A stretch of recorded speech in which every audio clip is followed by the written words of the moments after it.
Good evening, everyone. Welcome to this meeting of the Temple City Council for September 7th, 2023. Please rise as Deputy City Secretary Liz Caraway leads us in the invocation, followed by our pledge, which will be led by City Secretary Jan Llewellyn. Ms. Caraway. Father, from your word, Genesis 8 states, as long as the earth endures, seed time and harvest, cold and heat, summer and winter, day and night will never cease. This we are reminded that the pattern of nature will remain as you, God, has created them. Day will follow night. One season will follow another. The world will continue to function according to your design, and the cycle will continue. As too is my prayer for our city and tonight, especially for our city council and leadership. We assemble today to hear the issues and matters affecting our city. In doing so, I ask for your guidance and wisdom for those who are charged with the solutions and decision-making. Help them to listen to one another with an open mind and approach each item with respect. May your grace guide this meeting with a sense of purpose and commitment to serving others. May your presence be known as engagement is made in discussions and recommendations that will shape our city's collective future. We thank you for the diversity of voices and perspectives, the richness of ideas and experiences that we share, and the opportunities presented to move the city forward, to follow that cycle of greatness, community, and forethought to the future, which has been laid by previous leaders. In your most gracious name I pray, amen. Amen.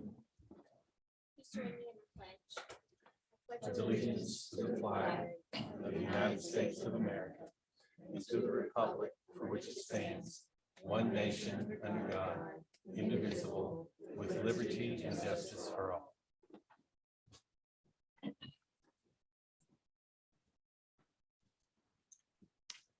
Thank you both very much.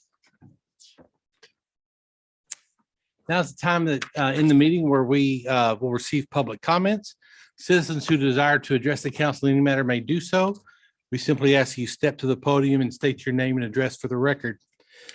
First up tonight, we have Ray Ball. I don't see Ray. No? All right. Next, we'll move on to Mr. Alan Lytle.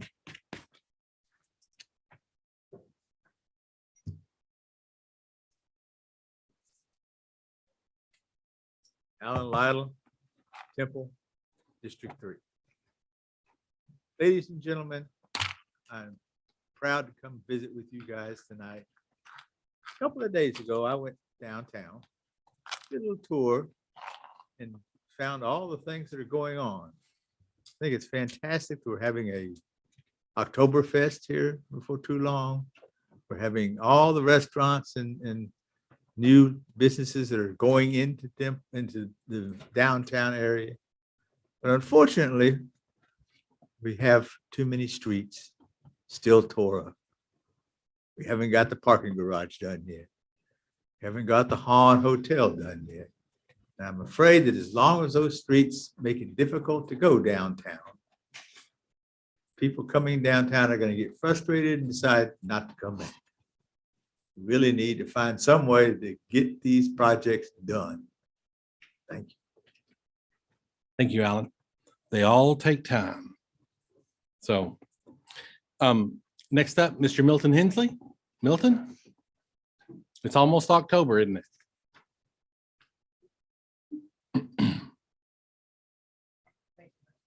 Yes, sir.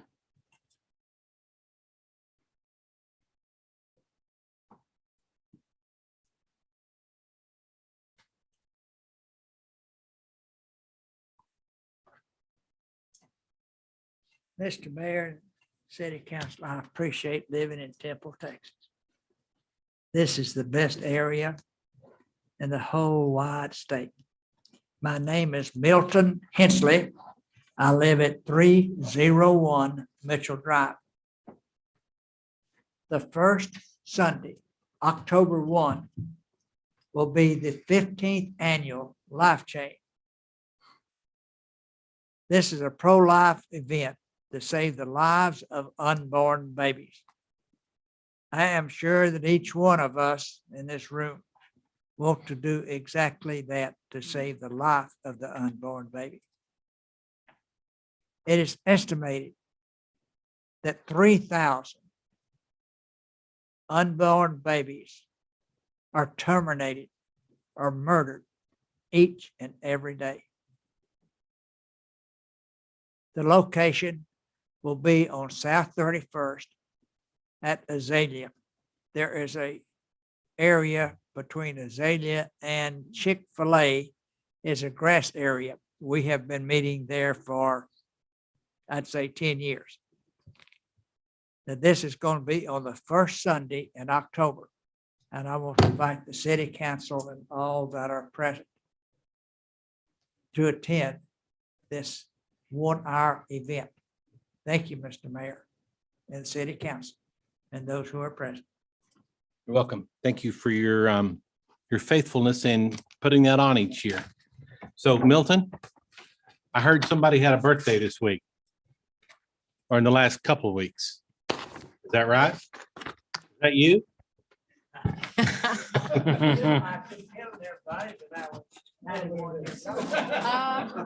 But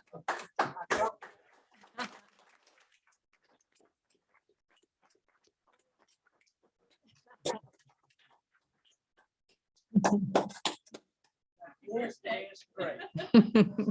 When I was talking to my. Yeah, 29. You know, I'm not, she says, no, Daddy, you're not. I said, do what? She says, you're 92. Yeah. Did you look at the balloons? Looks like, yeah. There's a 9 and a 2 there. We got it Oh, right. my word. Brian thinks it's 29 though. Yeah, it's not 29. Let's get those balloons. Let's Yeah, let's fix them. make it look like it's 92. I don't feel 29. Spin it around 180 degrees.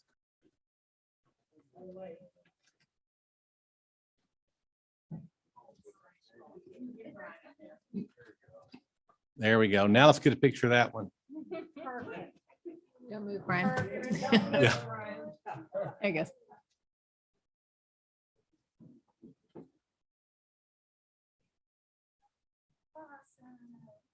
Happy birthday, Milton. Happy birthday to you. Happy birthday to you. Happy birthday, dear Milton. Happy birthday to you.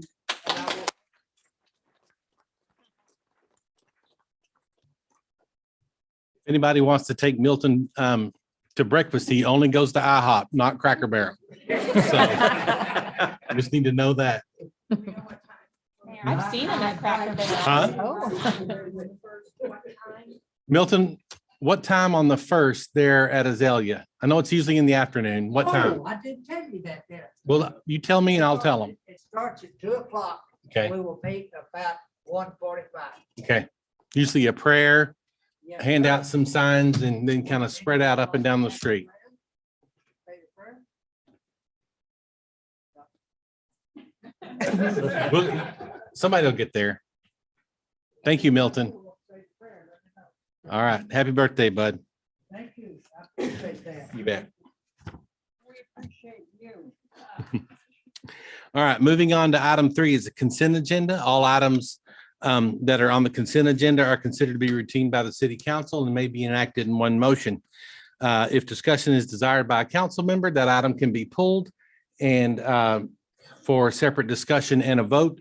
Council, we spoke during workshop and it's my understanding unless something's changed that we're not going to pull any items. Is that still correct? Okay, then at this time, council, I'll entertain a motion on the consent agenda, which is items 3A through item 3AG. Mayor, I'll make a motion to approve the consent agenda items 3A through AG. Second. We have a motion by Councilmember Long. We have a second by Mayor Pro Tem Walker. Council, please cast your vote.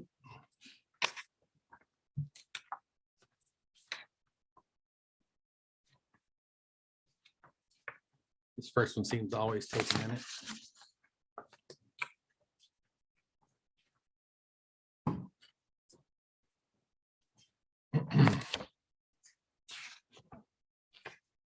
Jenna, do you have anything showing up down there yet? Let me try it again. We're in total control up here, folks. Thank you. There we go. Item 3A through 3AG passes 5 votes to 0. Moving on to the regular agenda. Item number 4 is the first reading in a public hearing to consider adopting an ordinance for a rezoning request from commercial to light industrial and 2-family to plan development office 2 on 14.015 plus or minus acres located approximately 100 feet north of the Mabry Center and, of the Mabry Civic and Convention Center, known as portions of Bell County Tax Appraisal District numbers 25194, 25195, and 25187, and 3.223 plus or minus acres from 2-family to planned development general retail located approximately 100 feet west of the Mabry Civic and Convention Center, known as Bell County Appraisal District number 451505 in the city of Temple, Bell County, Texas. Mr. Chandler. All right, good evening, Mayor and Council. And so as was in the item description, there are 3 different zoning designations on the existing property. They're commercial, light industrial, and 2-family. And there's a 14-acre tract, proposed plan development, office 2, and then a 3.2-acre tract that is proposed for plan development general retail to make it a full general retail site. Half of it right now is 2-family. And so this case was actually tabled back in December while we worked on the North Arts District Master Plan. And so it's really been on hold since then and moving forward at this point. They originally requested multifamily 3. They had a developer that at that time that was going to develop apartments.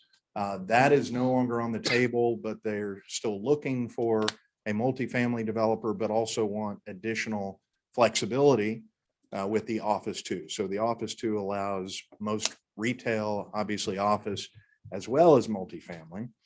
And so what if they were to develop with multifamily, it'd be at a maximum of 24 dwelling units per acre, which is matching the multifamily 3 designation.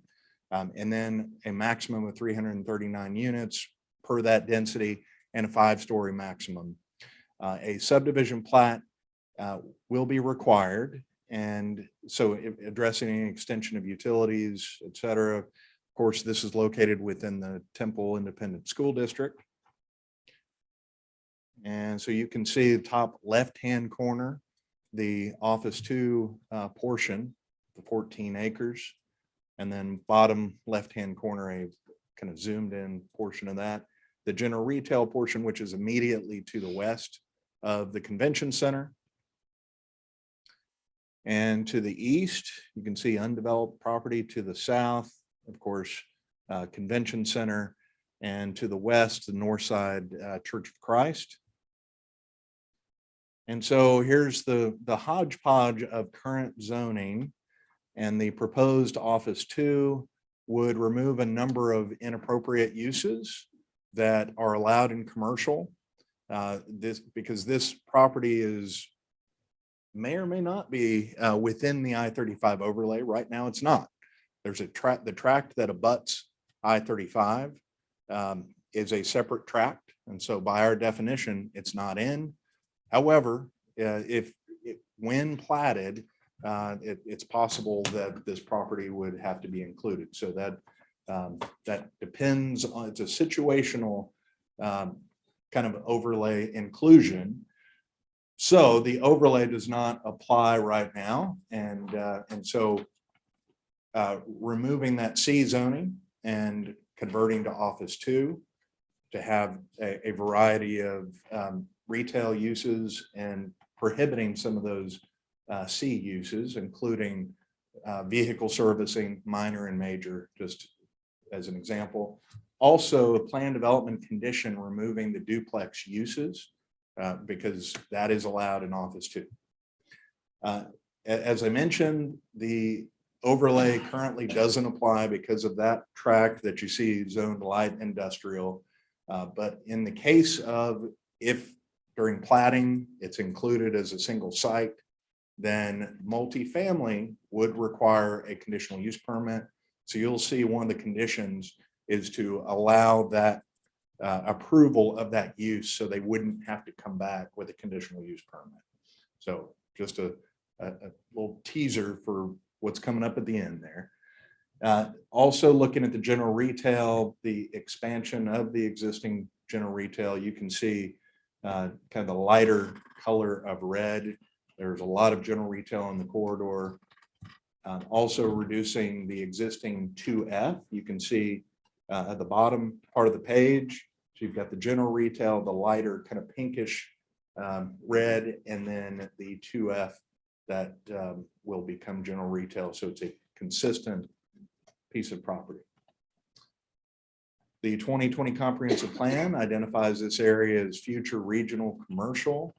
And so certainly this mix of potential multifamily or office and retail, as well as the general retail property that complies with that designation.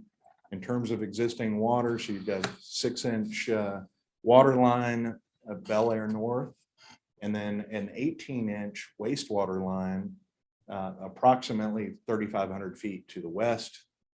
And I think this is a good aerial so that you can see particularly the convention center, and that the 3.2 acres is immediately to the west of the convention center, down just below the 6-inch water line.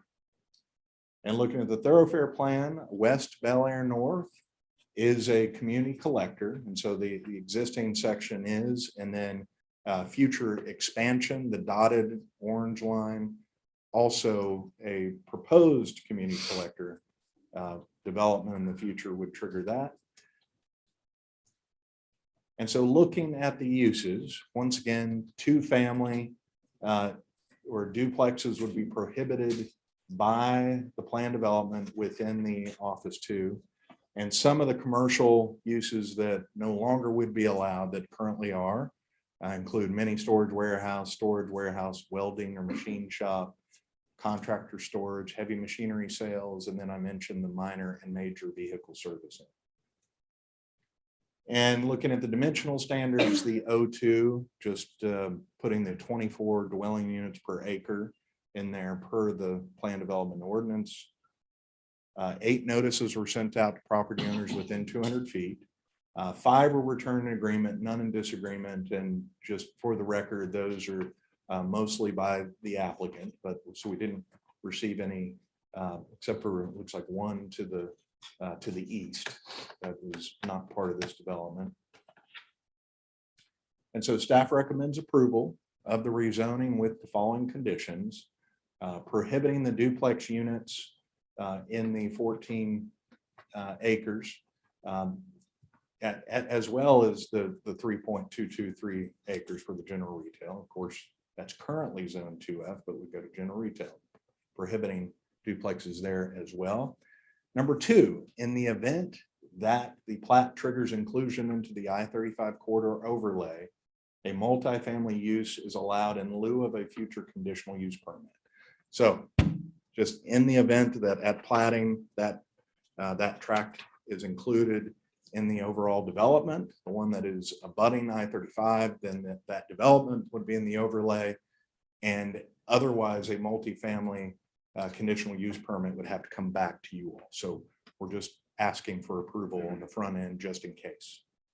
Number 3, per UDC section 5.1, all other O2 and GR uses are allowed.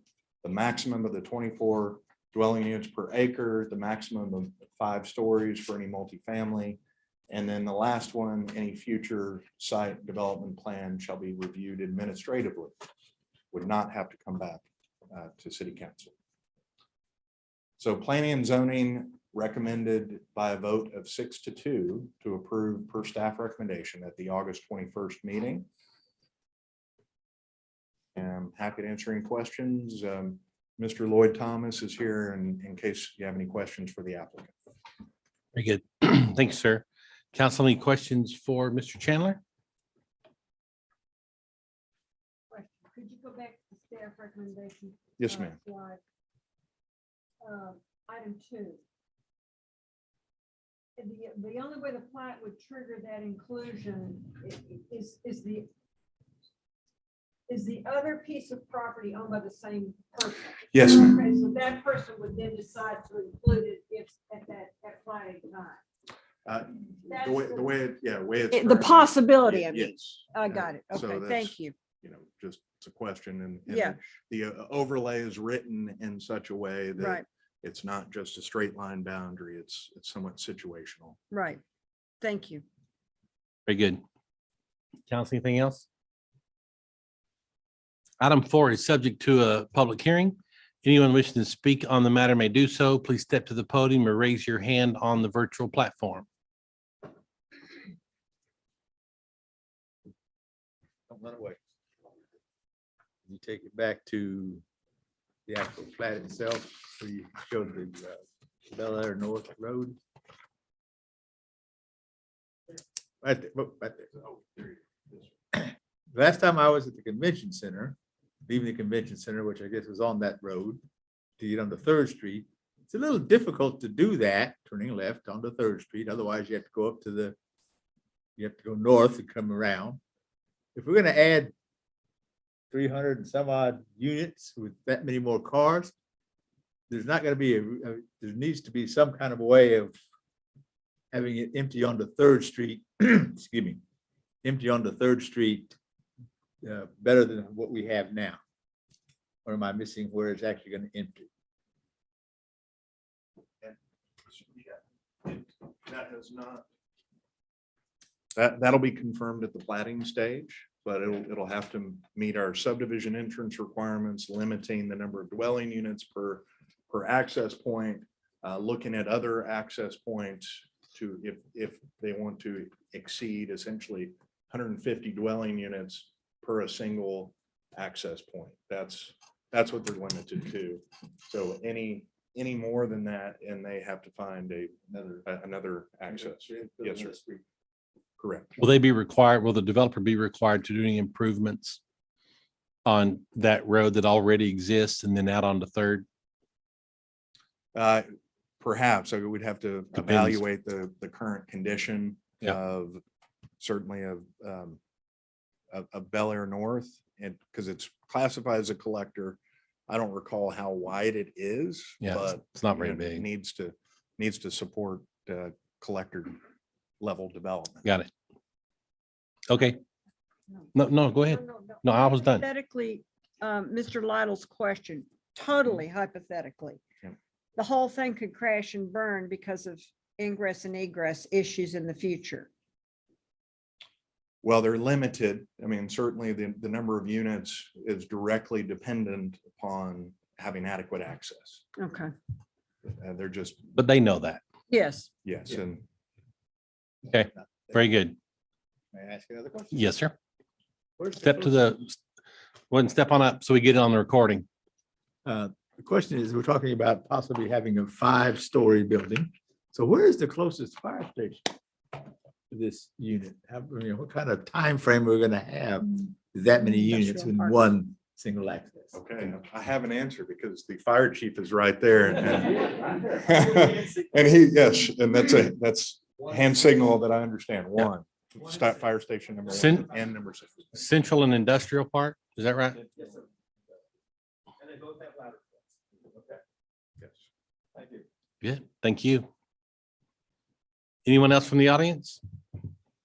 Come on up, Mr. Hensley. Lloyd Thomas, Group Realtors, 18 North Third Street.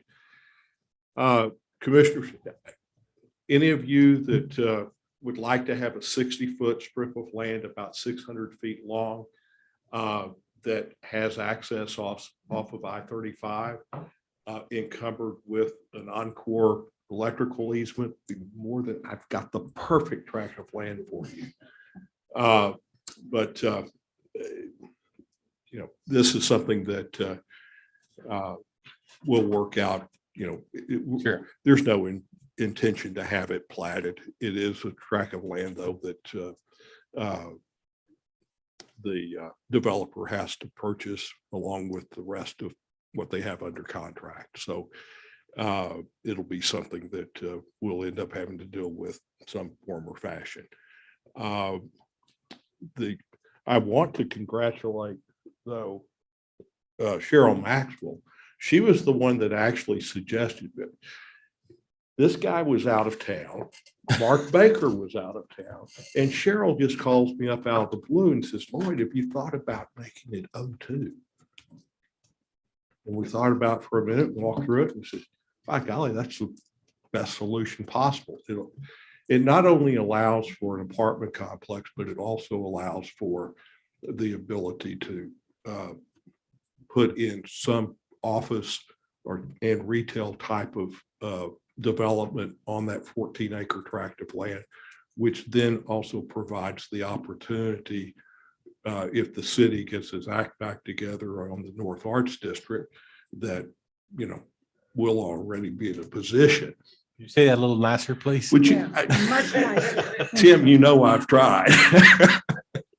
But, you know, but truly, if we could ever get that accomplished, I mean, I truly would like to see something happen with the convention center, cultural activity center, and getting the 3.22 acres rezoned to general retail to where we can actually put that to use. And then we already have retail on the north side of Bel Air North at that corner. So we'll have 2, 3, well, basically a little over 6 acres of retail at the hard corners there. So we really want to see development take place here that's going to be complementary to the convention center. And maybe one of these days we can get a hotel in here.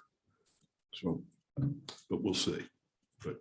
But anyway, again, back to the 60-foot strip. I mean, you know, if anybody is interested, you know, I can sure make them a deal.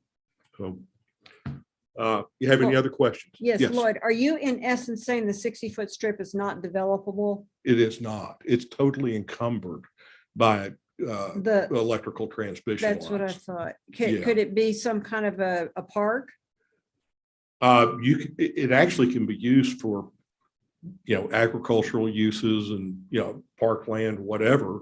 Yeah, a Just possibility. beautification. Yeah, but there's a drive approach there, little history on it. Evelyn McCullough that owned the property just on the south side of it had granted TPNL a couple of easements there for the transmission line back in the 70s. And shortly thereafter, for some reason, Mr. Mabry decided he wanted to buy that from him. And the only thing I can think of as to why had to be, he was thinking that he could put in a street there, boulevard type of street, to access the balance of the property that he owned. But if you read the easement, that's not really possible. You can only go at 45-degree angles, that type of thing. Okay, thank you. Okay, thank you. Uh-oh. Yes, sir, you're up. May I sit down? I don't think so. I'll go make you get time. Oh, okay. Them old feet what to do. I'm Milton Hensley, 301 Mitchell Drive. I'm very interested in this because I'm a member of the Church of Christ. Can you tell me on this schematic where the church is? Yes, sir. I sure can. Yes, sir. Where you see that little square just above where it says 18 inches. Yes, sir. Brian, Okay. can you point that out for Milton? Yes, sir. Okay, Yes. okay. Keep Right your there. finger there and move back to the other, To which other? whatever there was before that. The other one, he said. Oh, I'm sorry. Okay, now where's the church from that? Where, okay, it's, well, there you go, right there. What's that number, parcel number there? Right there. You got your fingers on it. That's Okay, the that's, church that's, property. that's church. Yes, sir.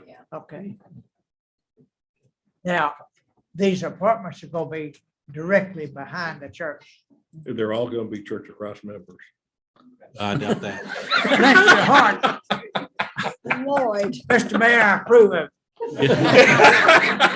I think Lloyd may need to go make a presentation to the church. Okay. Very good. I want to make a statement. There are many, many apartments that are being built in this home.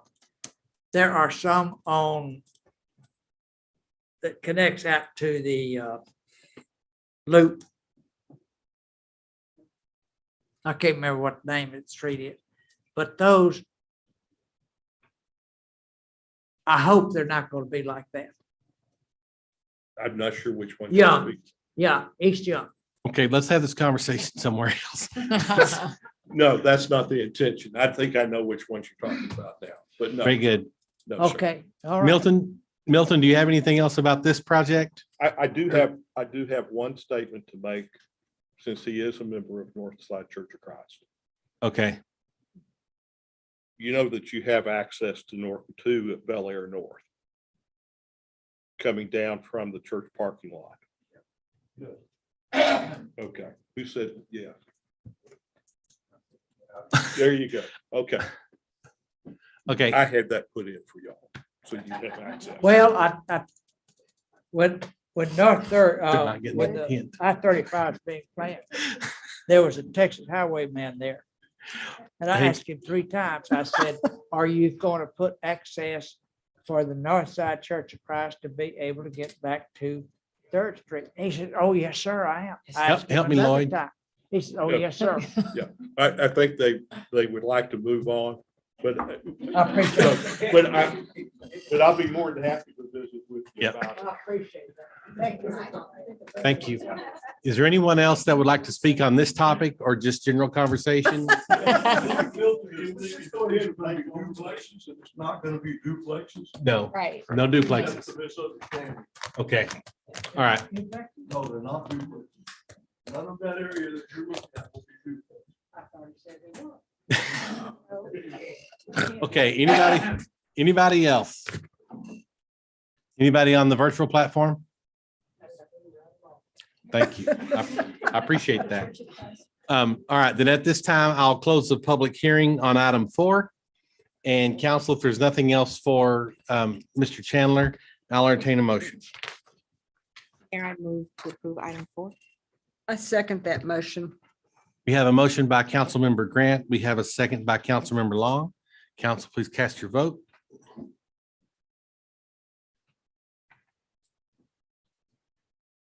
Item 4 passes 5 votes to 0.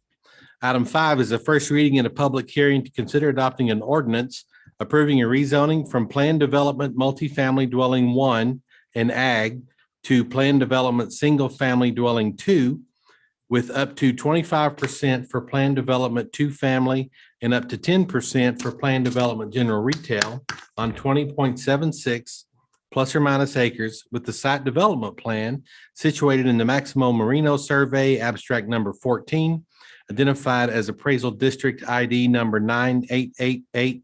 I'm sorry, one too many 8s. 98854, number 130795, and number 131413, addressed as 1624 South Martin Luther King Drive. Mr. Chandler. All right, thank you, Mayor and Council. And so this zoning case consists of 20.76 acres. And so top right, we'll call it Exhibit A, which that is how it'll be referred to in the ordinance. You can see it's along South Martin Luther King Jr. Drive. And you can also see that the red indicates proposed single family 2. The green is two family or duplexes as a transition between Sunbelt Solomon and the future residential. And then the blue proposed as retail with some flexibility to have residential such as townhomes based on the market. And so on the left, you can see an oblique aerial just especially looking at Sunbelt Solomon, and then properties adjacent to the site, including just facing west at the northern entrance. And so looking at surrounding uses and zoning, so we've got light industrial, the Solomon tract, which is a type of manufacturing. The storage yard next to the subject property is approximately 435 to 580 feet away from the property line. A PD condition would require a 8-foot fence rather than just the standard 6-foot, just to help in that transition between future residential and that light industrial use. And once again, that 2-family zoning would also help with that transition from light industrial to single family. There's a 15-foot utility easement along the railroad right of way to the west there. And then on the northeast side of South MLK Junior Drive, large undeveloped tract, church and homes in terms of surrounding uses. Immediately to the south is Tarrant Park, which is part of the VA facility and so owned by the federal government, does not have access to the public. And so it have zero impact on the residential. And so here's the conceptual layout. We'll call it Exhibit B, with it's showing 117 homes or dwelling units.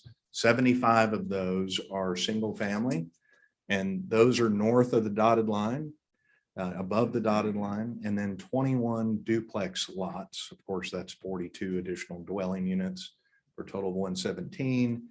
The entrances have been confirmed to meet fire code. The retail tract that is also along MLK Junior Drive, internal sidewalks, park space, entrance landscaping. There was also a condition that would require the landscaping on the residential lots. And then, of course, a subdivision plat will be required for this development. This is future Temple Medical Education District. And so the variety of street trees that will be required, the sidewalks and trails, pocket parks within the neighborhood, and the variety of housing types, and with a mix of retail, certainly consistent with the TMED concept. And then looking at the thoroughfare and trails master plan, Martin Luther King Jr. Drive is a minor arterial. And once again, there will be internal sidewalks required as part of the plan development at key locations that connecting to the minor arterial.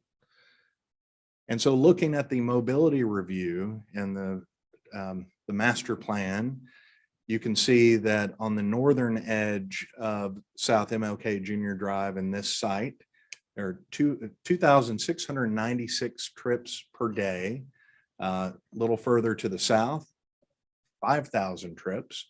And so the important takeaway is that minor arterial capacity with 4 lanes, which this section already includes, is 12,000 to 24,000 daily trips.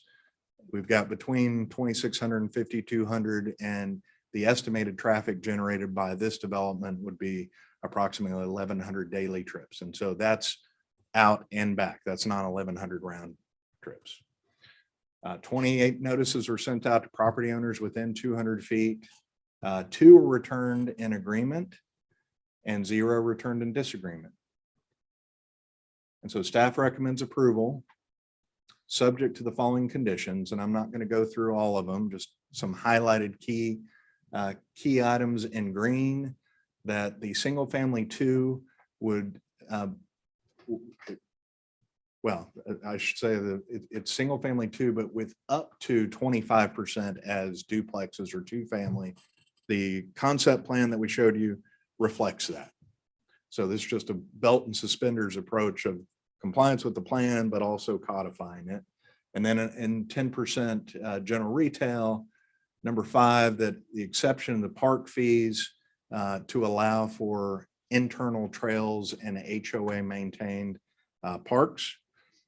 Also 1 street tree per single family 2 lot, and then 2 trees per two-family lot, decorative fence along South MLK Drive, similar to the Pecan Creek neighborhood just to the south of it, where they have, precast concrete fencing that has seemed to work pretty well. And then the last one is the optional single-family attached or townhomes within the general retail, just based on market conditions. So they're gonna try to make it retail, but if for some reason the market doesn't allow that, that would be townhomes. So still providing a good transition from the arterial to the single family. And so at the August 21st meeting, Planning and Zoning Commission voted 8-0 to approve per staff recommendation. And happy to answer your questions. Thank you. And just to clarify, MLK, based upon the traffic now and adding this 1,100 trips is more than adequate, Yes, sir. correct? Still plenty of capacity. Yes, very good. Council, any questions for Mr. Chandler? Item 5 is subject to a public hearing. Anyone wishing to speak may do so. State your name and address for the record or raise your hand. No one? Mr. Lidle? No? All right. Very good. Then council, if you don't have anything else for Mr. Chandler, well, let me close the public hearing, and then so the public hearing is closed. If council doesn't have anything for Mr. Chandler, then I'll entertain a vote on item 5. Make a motion to approve item 5. Second. We have a motion by Mayor Pro Tem Walker. We have a second by Councilmember Pilkington. Council, cast your vote. Item 5 passes 5 votes to 0. Item 6 is the first reading in a public hearing to consider adopting an ordinance authorizing a rezoning request from general retail to planned development general retail to allow mini storage warehouse and a reduced side yard setback of 4 feet on 3.648 plus or minus acres in the city of Temple, Bell County, Texas, addressed as 6705 State Highway 317. In workshop, it was discussed that we'll be tabling this item until a later date. All right, Yes, sir. and That is council, staff's I'll- recommendation. Thank you. pardon, I'm sorry, I Oh, interrupted. yeah. So yes, that is staff's recommendation. Yes, Thank sir. Staff recommendation. So council, I entertain a motion on tabling item 6. Mayor, I make a motion to table item 6 as requested by planning and zoning. Second it. Have a motion by Councilmember Long. We have a second by Mayor Pro Tem Morales, not Morales. That's been too long. Walker. It's only 6 years. I said that. So at this time, council, I'll entertain a motion on item 6. I've almost said that a few times. This is the first Watch time. yourself.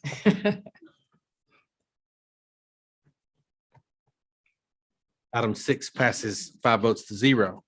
Item 7 is a first reading in a public hearing to consider adopting an ordinance amending Chapter 38, Article 3, Water and Sanitary Sewer Connection Regulations of the City Code of Ordinances, providing, among other things, that the city generally will not provide water service outside of the city limits.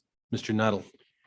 Thank you, Mayor. And that's what we're talking about is just provision of utility services, particularly water and wastewater outside the city limits. Purpose, we kind of went over this in workshop last week, so I'm not going to hit all of these points, but it's basically just to continue our smart growth pattern to better be able to handle and make sure we have the resources available for development. The first section what dealt with the eligibility to receive service. So this will be every new water service must receive a public works construction permit. That permit can be issued before that can be issued. A plat must be recorded. The property must be platted and recorded unless it's exempt from platting requirements. So that's going to be your agricultural properties over 10 acres, things like that. And generally, the city won't provide water service outside the city limits except to city-owned properties and facilities. And we also have a caveat that we may provide county and ISD-owned properties and facilities, although that's going to be on a discretionary basis, as long as we're treating each of the ISDs and county properties in similar circumstances equally. It won't affect any property currently connected to the receiving the water service, and it won't require the city to extend or improve infrastructure for new or expanded service requests. That burden is still going to be on, if we're serving county or ISD properties, it'll be on the county or the ISD to provide that extension. The requirements to get that public works permit will require a statement affirming that you've complied with all the requirements. You'll have to provide construction plans, and you'll have to provide the certificate of plat compliance letter that the local government code 212.0015 provides for. That'll confirm either that the plat has been approved or is not required. If it does not confirm that the plat's been approved or isn't required, then it is not in compliance and we would not be serving. That's set forth in local government code 212.012 that we may not serve land unless we've been provided with that certificate of compliance with plat requirements. The water code also addresses this, requiring a CCN holder to refuse to serve if it's prohibited under 212.012. They will also have to provide the name and address of all record owners, name and business address of the construction company, and the location of the work, as well as any other info required by Public Works, which allows us, if we are missing something at this point, to add it on later if it's reasonably needed. The Public Works Department will review the applications for compliance, and if all the standards are met, including that requirement that no water service be provided to future land development outside city limits, then they will provide the Public Works permit. Decertification, I have changed this slide a little bit from when we had the workshop. Right now, we have it that the city will not object to a property owner to petition the Public Utility Commission to decertify a property when the property is outside city limits and there's no feasible path to be annexed in the city of Temple. Previously, we've been looking at that and saying eligible, but we realized that you're not actually eligible unless you are immediately abutting. And with the change in statutes, we can use rights of way to extend annexation out a little bit outside of our city limits. And the other condition that they will have is that another water utility has certified that it has sufficient capacity and is willing to provide water to the property. So this will be situations where we have dual CCNs or they have their CCN really close by already, and it'll just be a quick extension for them. So it's intended to be on the periphery of our boundaries of both the ETJ and the CCN.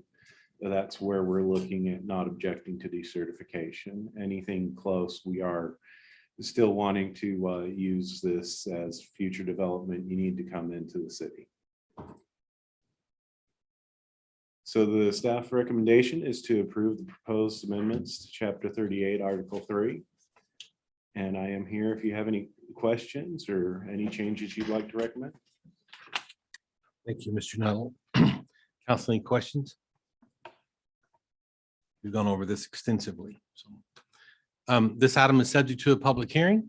Anyone wishing to speak may do so. Step to the podium or raise your hand, please. Is there anybody on the virtual platform? Nobody? Nobody. Yes, sir. Alan Lytle, Temple. Just a real quick one. This covers water and wastewater. What about solid waste? Are we gonna, is there a separate ordinance or section that keeps us from having to provide trash pickup outside the city? Yes, solid waste is dealt with in a separate chapter. Okay. Anything else? Council, I'll entertain a motion. I'll close the public hearing if there's no one else. and entertain a motion on item number 7. Move to approve as presented. Second. Second that motion. We have a motion by Councilmember Pilkington. We have a second by Councilmember Grant. Council, please cast your vote.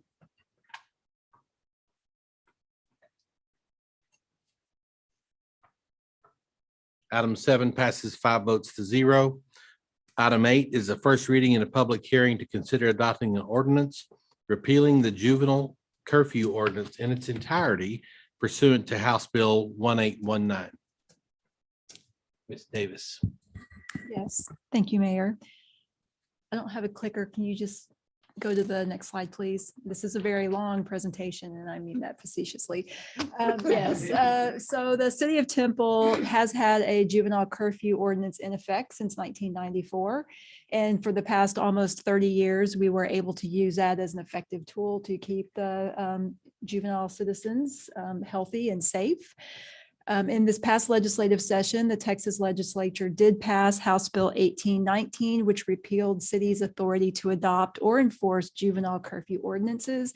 And on June 9th, the governor did sign that into law, and it became effective September 1st. So as of September 1st, we were no longer able to enforce our curfew ordinance.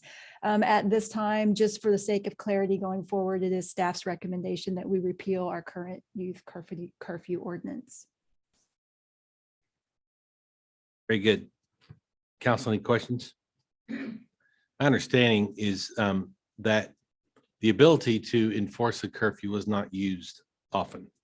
I mean, like less than 10 times a year in the city. Is that correct, Chief? Close?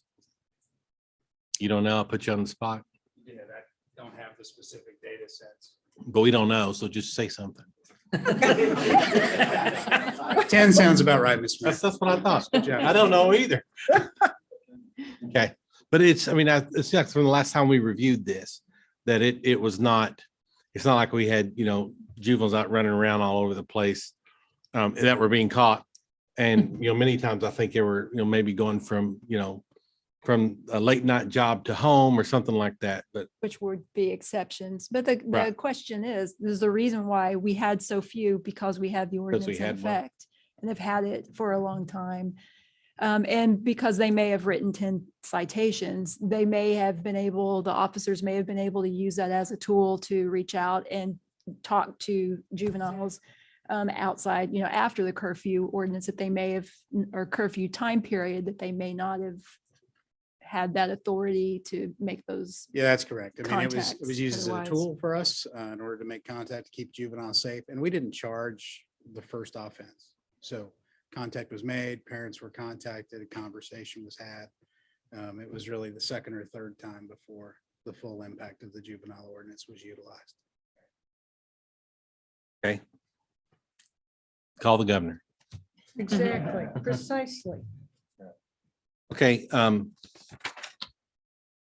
This item is subject to a public hearing. Anyone wishing to speak may do so. Raise your hand or step to the podium.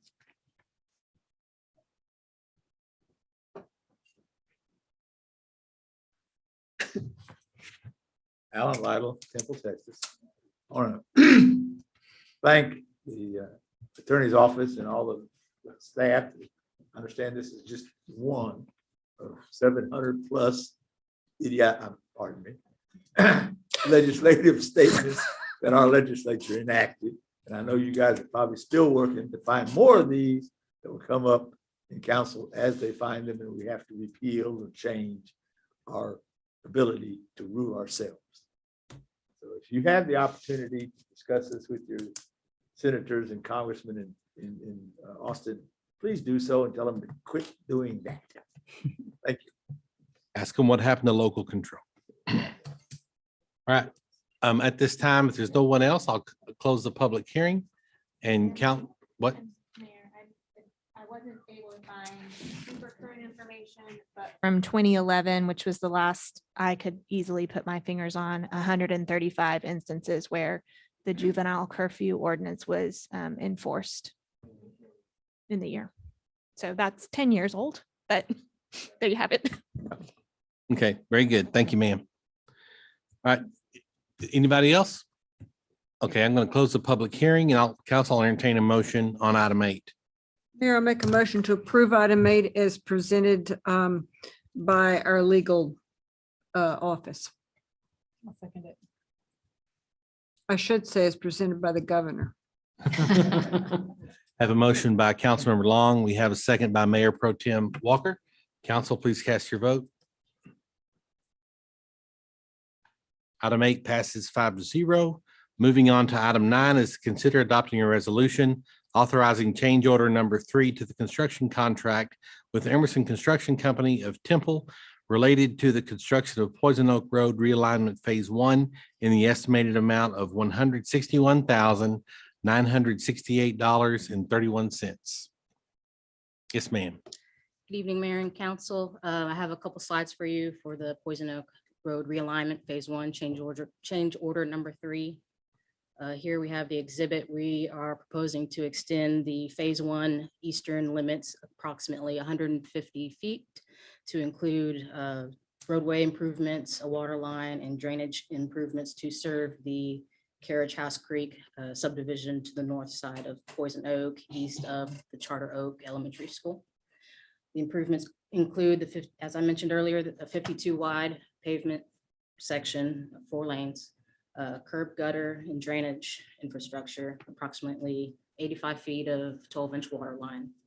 The change order amount is $161,968.31, which will revise the contract to $7,463,422.39.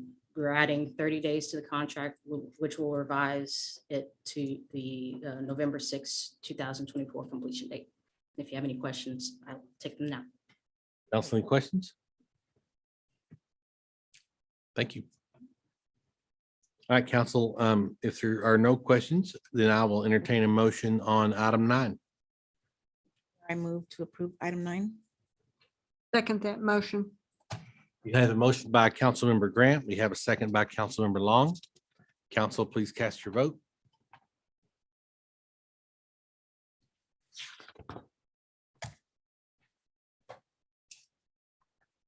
Item 9 passes 4 yeses, 0 nos, and 1 abstention.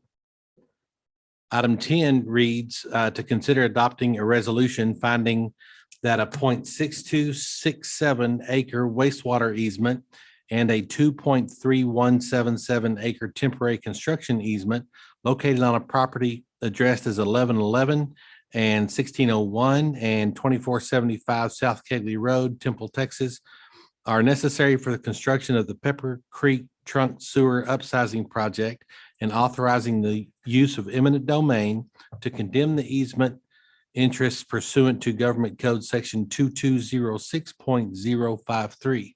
Ms. Demers. Good evening, Mayor, Council. Tonight, presenting with a request to authorize eminent domain on a property for easement interest we need. This is for the Pepper Creek Trunk Sewer Upsizing Project. This is a map of the properties for the project. It's adjacent to Kegley Road. It shows 6 properties.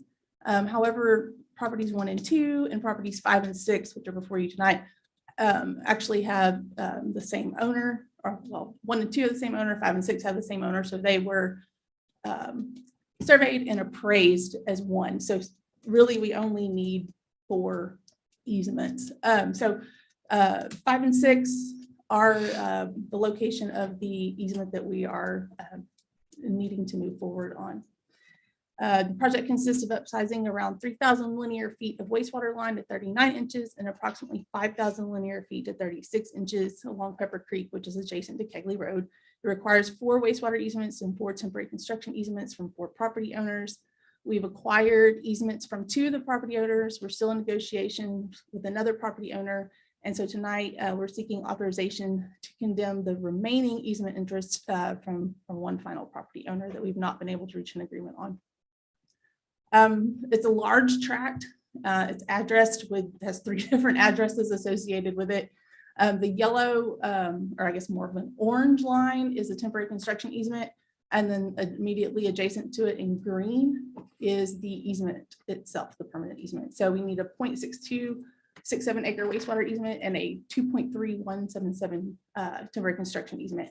This property is currently zoned ag, but it has a future land use of residential and neighborhood services.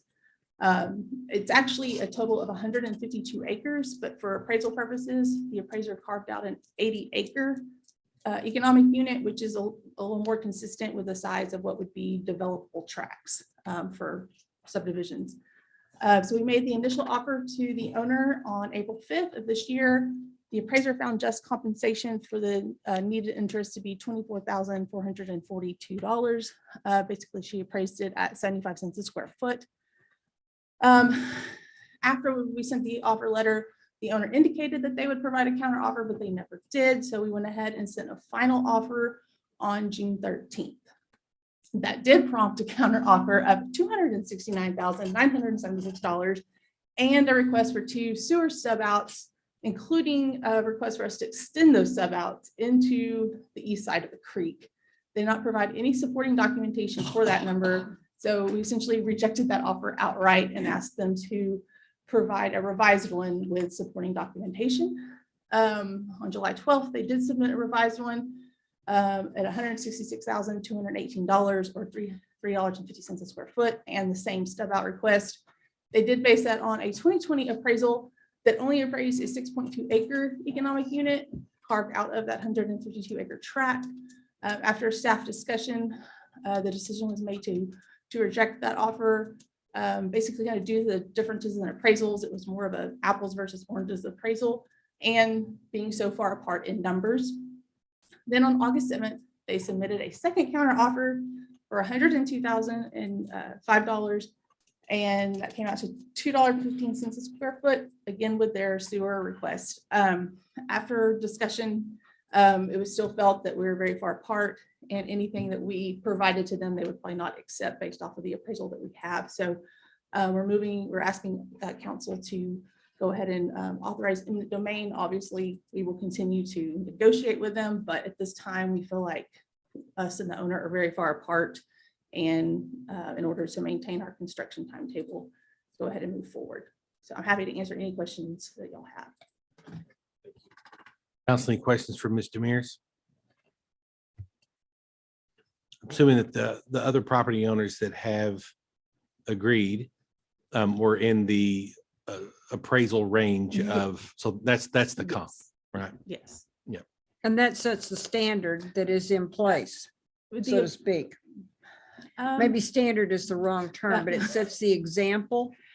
Well, each negotiation is between that particular owner. So unless they talk to each other, they don't know what we have agreed to or follow the council agendas. But as far as negotiation goes, it's with each individual owner. Right, I understand. Anything else, council? No.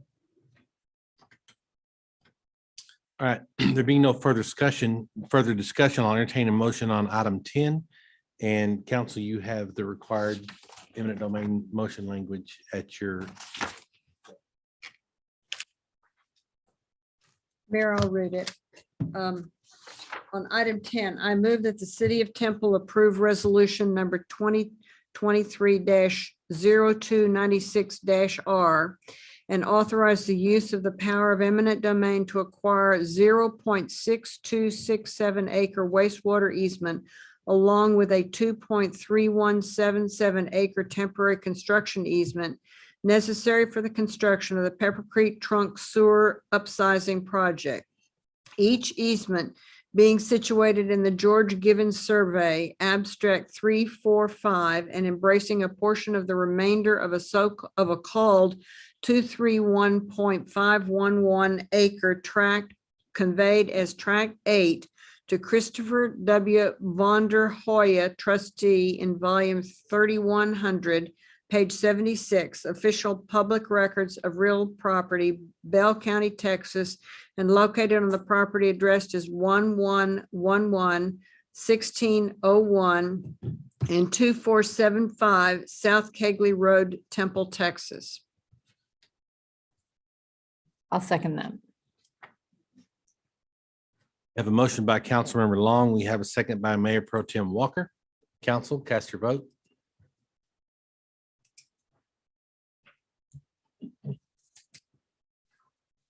Item 10 passes 5 votes to 0. Item 11 reads to consider adopting a resolution amending the current utility system fees to be effective October 1st, 2023. Ms. Bernard? Yes, thank you, Mayor and Council. If you recall, on August 18th, council adopted the business plan and budget, operating budget for the city, and which included the water and wastewater fund. Total revenues were adopted at 58.7 million. Total expenditures a little over 58.7 million. And tonight you have before you a resolution of rates, proposed amendment to the rates to support that revenue requirement. The water rates are being increased on the minimum bill on the 3/4 inch meter by 75 cents a month. No changes to the volumetric charge. It will remain at all other classes at $4 per 1,000 gallons and $3.20 for large industrial users. But the wastewater rates, we are recommending a change in the volumetric for the industrial large volume user, increasing that from $5.75 to $6.75 per 1,000 gallons. And all other classes, $6.75 to $7.75 per 1,000 gallons. Just looking at our proposed rates compared to other cities in our region, our peer cities, you do see City of Temple is below Waco, San Marcos, and Pflugerville, but higher up on the chart.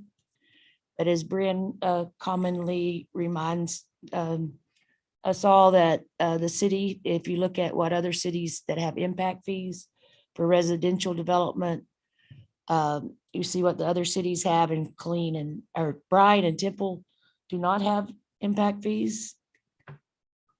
And the same goes for commercial impact fees for the other cities. It shows for water and wastewater, and none for Temple and Bryan. And that concludes my presentation on the rates. These would, if approved, would go into effect on October 1. Simply the increase in the cost of doing business. That's we revisit the rate model each year. And we do, this proposal was in mainly on the wastewater side because of the new expansion of some wastewater treatment plants too, that are in the works, getting ready for that. Right now, water is a triggering subject for many people. And so it has nothing to do with the lack of water. It has nothing to do with drought restrictions. It's simply the cost of maintaining our water system. Yes, Right. operating our system, Yes, yes. very good. Thank you. Council, any questions for Ms. Bernard on this one? All right, there being none, I will entertain a motion on item 11. I move to approve as presented. Second that motion. Have a motion by Councilmember Pilkington. We have a second by Councilmember Long. Council, please cast your vote.